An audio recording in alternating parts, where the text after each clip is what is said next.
పూర్తి వివరాలకు చదవండి రేపటి అక్షర శిల్పం దినపత్రికలో. వివేక హత్య కేసులో కొత్త మలుపు. సిబిఐ తదుపరి దర్యాప్తు కోరుతూ ఏపీ హైకోర్టులో సునీత పిటిషన్.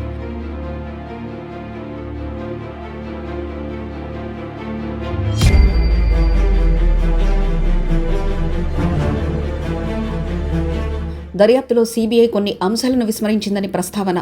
న్యాయస్థానంలో ఉత్కంఠభరిత విచారణ. కోర్టు నిర్ణయంపై సర్వత్రా ఉత్కంఠ.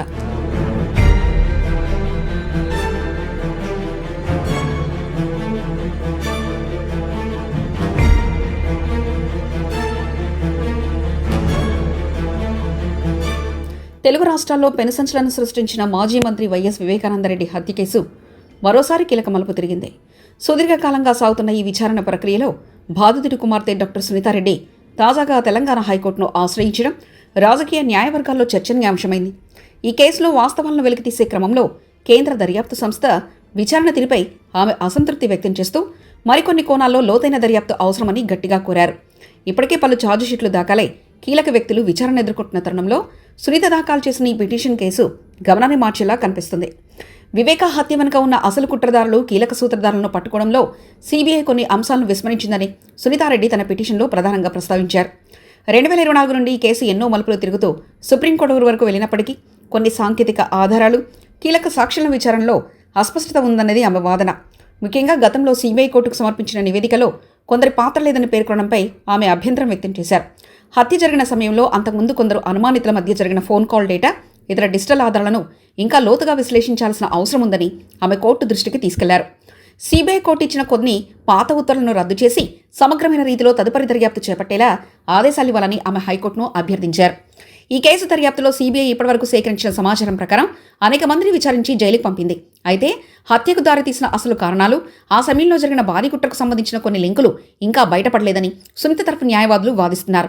గతంలో సిబిఐ విచారణ చేపట్టినప్పటికీ కొన్ని కీలక మొబైల్ ఫోన్ల ఐపీడీఆర్ డేటా, ఆ సమయంలో ఆయా ప్రాంతాల్లో ఉన్న వ్యక్తుల కదలికపై ప్రాథమిక నివేదికలు ఇచ్చారు. కానీ తుది ఛార్జిషీట్ వచ్చేసరికి కొన్ని పేర్లు మాయమవడం లేదా వారి పాత్రను తగ్గించి చూపడంపై బాధితురాలు ఆవేదన వ్యక్తం చేస్తున్నారు. విచారణలో ఉన్న ఖాళీలను పూరించడంకుండా కేసును ముగించడం వల్ల బాధితులకు న్యాయం జరగదని, అందుకే హైకోర్టు జోక్యం చేసుకుని సిబిఐకు దిశానిర్దేశం చేయాలని ఈ పిటిషన్ సారాంశం. సునీతారెడ్డి దాఖలు చేసిన ఈ పిటిషన్పై తెలంగాణ హైకోర్టులో సోమవారం విచారణ ప్రారంభమైంది. సిబిఐ గతంలో సమర్పించిన ఛార్జిషీట్లను, సాక్ష్యాలను పరిశీలించిన తర్వాత హైకోర్టు ఏ విధమైన నిర్ణయం తీసుకుంటుందనే దానిపై సర్వత్రా ఉత్కంఠ నెలకొంది. సిబిఐ దర్యాప్తు అధికారి మార్పు, విచారణ అధికారులపై వచ్చిన ఆరోపణలు వంటి గత పరిణామాలను కూడా కోర్టు పరిగణలోకి తీసుకునే అవకాశం ఉంది. ఒకవేళ హైకోర్టు కనుక తదుపరి దర్యాప్తునకు అంగీకరిస్తే సిబిఐ మరోసారి కొత్త కోణంలో సాక్ష్యాలను సేకరించాల్సి ఉంటుంది. ఇది కేసులో ఇప్పటికే క్లీన్ చిట్ పొందిన లేదా విచారణ పరిధిలోని మరికొందరు ప్రముఖులకు ఇబ్బందికరంగా మారే ప్రమాదం ఉంది. వివేక హత్య కేసు కేవలం ఒక నేరపూరిత సంఘటనే కాకుండా ఏపీ రాజకీయాలను శాసిస్తున్న అంశంగా మారింది. 2026 రాజకీయ సమీకరణాల నేపథ్యంలో సునీతారెడ్డి మళ్లీ న్యాయపూర్వానికి తీవ్రతరం చేయడం ప్రాధాన్యత సంతరించుకుంది. ఈ కేసులో దర్యాప్తు సంస్థలు విస్మరించినట్లు చెప్తున్న అంశాలు బయటపడితే అవి ఎవరికి వ్యతిరేకంగా మారతాయనే భయం రాజకీయ వర్గాల్లో స్పష్టంగా కనిపిస్తుంది. కోర్టు కనుక సిబిఐకి తిరిగి విచారణ జరపాలని ఆదేశిస్తే అది ఏపీ రాజకీయాల్లో పెనుసంచలనాలకు దారితీస్తుంది. బాధితురాలుగా తాను కోరుకున్నది కేవలం నిష్పక్షపాత విచారణ మాత్రమేనని సునీత స్పష్టం చేస్తున్నారు. హైకోర్టు ఇచ్చే తీర్పు ఈ సుదీర్ఘ న్యాయ పోరాటంలో మరో కీలక మైలురాయి కానుంది. ఏది ఏమైనా వివేకా కేసు ఇప్పుడిప్పుడే ముగిసేలా కనిపించడం లేదు.